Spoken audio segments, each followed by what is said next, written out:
আসসালামু আলাইকুম। আমি ইয়াসমিন আক্তার। আমার মেয়ে হচ্ছে অভিজাতিক স্কুলে পড়ে। আমরা ফ্যামিলিতে 4 জন, হাজবেন্ড ওয়াইফ, আর আমার এক ছেলে এক মেয়ে। শিশু শ্রেণীতে ওরা ভর্তি করছি। ভর্তি করার পরে আসা যাওয়ার মাধ্যমে আমি জানতে পাই যে ওখানে অভিজাতিক স্কুলে অনেক সাহায্য সহযোগিতা করা হয় সক্ষম থেকে।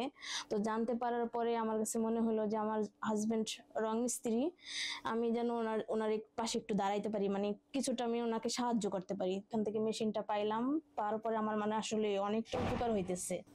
প্রথমে নেওয়ার পরে তো আমাকে কেউ চিনতোই না, জানতো না। এখন বাসায় আসার পর মেশিনটা দেখেই সবাই জিজ্ঞেস করে যে আপু আপনি কি কাজ পারেন সেলাই? আমি বলি হ্যাঁ পারি সেলাই। এজন্য অনেকেই আর কি বানাইতে দেয়, একজন দেখা দেখি আরেকজনে দেয়। এক সময় মানে আমরা ছোট একটা বাসা নিয়ে থাকতাম, মানে অনেক ছোটই, অনেক গরম ছিল, ওরাও ছোট ছিল, খুব কষ্ট হইতো। এখন মোটামুটি এই যে এই বাসাটায় আসছি, এখানে এখানে অনেক সমস্যা। বাথরুমটা একদমই ছোট, লড়তে চড়তে খুবই কষ্ট। আর রুমের ভিতরেই তো একটা চুলা, রান্না করলে গরমে কেউ থাকতে পারে না। এই গরম তো আগের তুলনায় একটু ভালো আছি আর কি। মেশিনটা পাওয়ার পরে আমি একটু ওনার সাহায্য করতে পারি।